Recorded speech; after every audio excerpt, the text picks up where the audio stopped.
मी एकनाथ संभाजी शिंदे ईश्वर साक्ष शपथ घेतो की महाराष्ट्र राज्याचा मुख्यमंत्री म्हणून माझी कामे निष्ठापूर्वक व शुद्ध बुद्धीने पार पाडीन। सीएम बीट में आप सभी का स्वागत है। आइए देखते हैं मुख्यमंत्री जी का ये सप्ताह कैसे रहा। 14 मई वर्ष 2023 का सर्वश्रेष्ठ आवास सहकारी समिति पुरस्कार मुख्यमंत्री एकनाथ शिंदे द्वारा मुंबई के गोरेगांव में आयोजित आवास सहकारी समिति सम्मेलन में प्रदान किया गया। इस अवसर पर मुख्यमंत्री ने आश्वासन दिया कि मुंबई में भवनों के पुनर्विकास परियोजनाओं में तेजी लाई जाएगी। पुनर्विकासामध्ये येणाऱ्या अडचणी दूर केल्या पाहिजेत। जे कायदे आहेत त्या कायद्यामुळे नियमांमुळे जो पुनर्विकास रखडलेला आहे नेमक्या त्या कायद्यामध्ये नियमामध्ये बदल करण्याचं काम देखील सरकार करणार आहे। मुख्यमंत्री एकनाथ शिंदे की उपस्थिति में छत्रपति संभाजी महाराज की जयंती इस वर्ष पहली बार मुंबई के गेटवे ऑफ इंडिया पर मनाई गई। मुख्यमंत्री ने इस अवसर पर घोषणा की कि मुंबई की जीवन रेखा कहे जाने वाले मैरीटाइम हाईवे का नाम छत्रपति संभाजी महाराज के नाम पर रखा जाएगा।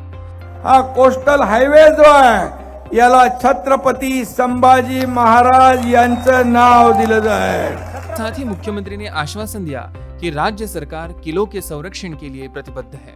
उन्होंने ये भी कहा कि छत्रपति संभाजी महाराज के समाधि स्थल वडू बुद्रुक और तुलापुर दोनों की विकास योजनाओं को क्रियान्वित किया जा रहा है। 15 मई बिना लाइसेंस और शराब पीकर लापरवाही से वाहन चलाने वाले सार्वजनिक परिवहन सेवा के चालकों के खिलाफ गैर जमानती मुकदमा दर्ज करने के संबंध में मुख्यमंत्री एकनाथ शिंदे की अध्यक्षता में समीक्षा बैठक हुई। इस मौके पर मुख्यमंत्री ने हिमाचल प्रदेश के तर्ज पर इस संबंध में कानून में संशोधन के लिए केंद्र सरकार को प्रस्ताव भेजने के निर्देश दिए। मुख्यमंत्री एकनाथ शिंदे ने पंढरपुर आषाढ़ी यात्रा के लिए एसटी निगम द्वारा की गई बस सेवा योजना की समीक्षा की। इस समय मुख्यमंत्री ने एसटी निगम को श्री क्षेत्र पंढरपुर यात्रा के तीर्थयात्रियों के लिए राज्य भर से 5000 विशेष ट्रेनें जारी करने का निर्देश दिया। मुख्यमंत्री एकनाथ शिंदे ने अकोला और शेवगांव में हुए दंगों के लिए जिम्मेदार लोगों के खिलाफ कड़ी कार्रवाई करने का निर्देश दिया। मुख्यमंत्री ने सामाजिक समरसता बनाए रखने के लिए जनता से सहयोग की अपील भी की। 16 मई मुख्यमंत्री एकनाथ शिंदे की अध्यक्षता में हुई राज्य कैबिनेट की बैठक में कई अहम फैसले लिए गए। ITI संविदा निदेशकों के मानदेय में भारी वृद्धि, अब मिलेंगे 25,000 रुपए। अकोला में नया वेटरनरी मेडिकल कॉलेज स्थापित करने को मंजूरी। इलेक्ट्रॉनिक्स, अंतरिक्ष और रक्षा, रेडीमेड गारमेंट उद्योग नीतियों का विस्तार। भारत में अमेरिकी राजदूत एरिक गार्सिटी के नेतृत्व में एक प्रतिनिधि मंडल ने सह्याद्री गेस्ट हाउस में मुख्यमंत्री एकनाथ शिंदे से मुलाकात की। इस मौके पर मुख्यमंत्री ने यह आश्वासन दिया कि अमेरिका के साथ महाराष्ट्र के व्यापारिक संबंधों को मजबूत करने में पूरा सहयोग किया जाएगा। 17 मई पुणे महानगर क्षेत्र विकास प्राधिकरण की 10वीं बैठक मुख्यमंत्री एकनाथ शिंदे की अध्यक्षता में हुई। इस बैठक में इस साल के 1926 करोड़ रुपए के बजट को मंजूरी दी गई। मुख्यमंत्री ने इस अवसर पर जुलाई 2018 से अप्रैल 2023 तक 5 वर्ष की अवधि के दौरान विकास एवं निर्माण के मामलों में प्राधिकरण द्वारा लगाए गए 100% अतिरिक्त विकास शुल्क को माफ करने की घोषणा की। मुख्यमंत्री एकनाथ शिंदे ने प्लास्टर ऑफ पेरिस की मूर्तियों में प्रदूषण फैलाने वाले कारकों को कम करने या कुछ अन्य विकल्प उपलब्ध कराने के लिए मुख्य सचिव की अध्यक्षता में एक समिति की घोषणा की। मुख्यमंत्री ने मिट्टी की मूर्ति बनाने वालों को बिना किसी बाधा के आसानी से जगह उपलब्ध कराने और वन विंडो सुविधा उपलब्ध कराने के लिए भी निर्देश दिए, ताकि अनुमति के लिए भीड़ भाड़ न करनी पड़े। मुख्यमंत्री एकनाथ शिंदे की अध्यक्षता में आयोजित बैठक में प्रदेश के दवा विक्रेताओं की समस्याओं पर चर्चा की गई। मुख्यमंत्री ने सुझाव दिया कि दवा विक्रेताओं की समस्याओं के समाधान के लिए राज्य स्तर पर एक समिति गठित की जानी चाहिए। 18 मई मुंबई के रविंद्र नाट्य मंदिर में छत्रपति शाहू महाराज युवा शक्ति करियर मार्गदर्शन शिविर का आयोजन किया गया। इस अवसर पर मुख्यमंत्री ने भारी संख्या में एकत्रित हुए युवा वर्ग को संबोधित किया। आणि सगळ्या शाळांमध्ये आपण स्किल डेव्हलपमेंट सेंटर करतो, म्हणजे शिक्षणाबरोबर त्यांना पुढचे जे कोर्सेस आहेत ते देखील त्याचा अभ्यास करता येईल। युवकांना भविष्यातील विविध कौशल्य असलेले नवे नवे अभ्यासक्रम असतील, स्किल्स माहित व्हावे या दृष्टीने देखील अशी शिबिरं महत्त्वाची आहेत। उन्होंने ये भी कहा कि हमारा देश युवा पीढ़ी के बल पर एक महाशक्ति होने जा रहा है और पूरे विश्व में भारत का नाम बड़े गर्व से लिया जाता है। भाईकला विधानसभा क्षेत्र की विधायक यामिनी जाधव की पहल पर शुरू किए गए एक फूड ट्रक और एक मोबाइल लाइब्रेरी का उद्घाटन वर्षा के आवास पर किया गया। इस फूड ट्रक और मोबाइल लाइब्रेरी की चाबियां लाभार्थियों को मुंबई नगर निगम के फंड से सौंपी गई। इसके माध्यम से स्थानीय संस्थाओं, महिला बचत समूहों को स्वरोजगार के अवसर प्रदान किए गए हैं। महाराष्ट्र में बैलगाड़ी दौड़ को सुप्रीम कोर्ट की संविधान पीठ ने हरी झंडी दे दी। और सुप्रीम कोर्ट के फैसले का मुख्यमंत्री ने स्वागत किया। उन्होंने विश्वास व्यक्त किया कि ये निश्चित रूप से राज्य की ग्रामीण अर्थव्यवस्था के लिए एक सुकून देने वाला निर्णय है। मुख्यमंत्री एकनाथ शिंदे ने मुंबई शहर और उपनगरों में जल निकासी कार्यों का निरीक्षण किया।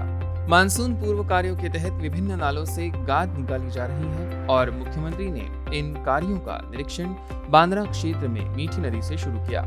इसके बाद बांद्रा कुर्ला परिसर के पास भरतनगर में वकुला नदी का उन्होंने दौरा किया।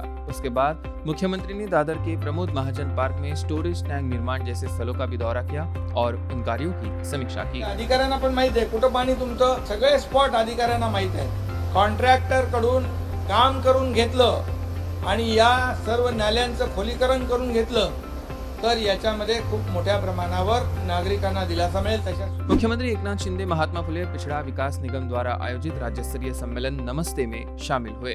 मुख्यमंत्री ने घोषणा की कि मिलों की सफाई का कार्य यांत्रिक रूप से किया जाए और इसके लिए मशीनरी स्थानीय स्वशासी निकायों द्वारा खरीदी जाए तथा जिन स्थानीय स्वशासी निकायों को वित्तीय समस्या है उन्हें वित्तीय सहायता प्रदान की जाएगी। सामाजिक न्याय विभाग के माध्यम से उन्होंने ये घोषणा की। 19 मई मुख्यमंत्री एकनाथ शिंदे ने राज्य के प्रशासन को गतिशील और पारदर्शी बनाने वाले सुशासन नियम 2023 को मंजूरी दी। सह्याद्री गेस्ट हाउस में हुई बैठक में अपर मुख्य सचिव सुजाता जी ने सुशासन नियमों पर विस्तृत प्रस्तुति दी। चर्चा के बाद मुख्यमंत्री ने सुशासन नियमावली 2030 को मंजूरी दी। मुख्यमंत्री एकनाथ शिंदे की अध्यक्षता में हुई बैठक में कोल्हापुर शहर में अत्याधुनिक अंतर्राष्ट्रीय कन्वेंशन सेंटर स्थापित करने पर चर्चा हुई। मुख्यमंत्री ने निर्देश दिए कि ऐतिहासिक नगरी कोल्हापुर की शान में 4 चांद लगाने वाले इस कन्वेंशन सेंटर का निर्माण 1 साल के भीतर किया जाए। इस केंद्र के लिए नगर विकास विभाग के माध्यम से धनराशि उपलब्ध कराई जाएगी और मुख्यमंत्री ने MSRDC के माध्यम से इस निर्माण की स्वीकृति भी दी। नागरिक विभिन्न सोशल मीडिया के माध्यम में सरकार से संबंधित अपने सुझाव और शिकायतें प्रस्तुत कर रहे हैं। इस पर तत्काल कार्रवाई करने के लिए हमारी सरकार और मुख्यमंत्री सचिवालय जैसे संयुक्त व्यवस्था सूचना प्रौद्योगिकी विभाग द्वारा स्थापित की जा रही है, ऐसे मुख्यमंत्री एकनाथ शिंदे जी ने कहा। मुख्यमंत्री एकनाथ शिंदे ने लगातार दूसरे दिन मुंबई के पश्चिमी उपनगरों में नाली सफाई कार्यों का निरीक्षण किया। निरीक्षण दौरा 4 घंटे से अधिक समय तक चला। एक जगह मुख्यमंत्री खुद नाले में उतरे और काम का निरीक्षण किया और सफाई कर्मचारी से बातचीत की। 20 मई बोईसर में आदिवासी और आर्थिक रूप से कमजोर वर्ग के लिए सामूहिक विवाह का आयोजन किया गया। समारोह में मुख्यमंत्री एकनाथ शिंदे ने दूल्हा दुल्हन को बधाई दी तथा मुख्यमंत्री ने इस अवसर पर उन्हें गृहस्थी का सामान भी भेंट किया। तारापुर औद्योगिक निर्माता संघ के सदस्यों ने मुख्यमंत्री एकनाथ शिंदे से तारापुर में मुलाकात कर विभिन्न मांगों पर चर्चा की। इस मौके पर उद्यमियों ने मुख्यमंत्री से उद्योगों के लिए पर्यावरण स्वीकृति, कंपनियों के विस्तार के लिए जगह की उपलब्धता और स्थानीय स्तर के मुद्दों पर चर्चा की। बोईसर बेल्ट के पालघर में जल्द ही 150 बेड का लेबर अस्पताल बनाया जाएगा और इसमें 30% बाहरी मरीजों का भी इलाज किया जाएगा। मुख्यमंत्री एकनाथ शिंदे ने कहा कि ये अस्पताल इस क्षेत्र के मरीजों के लिए बड़ा सहारा बनेगा। सीएम के वीकली अपडेट के लिए आप सीएम बीट के साथ बने रहें।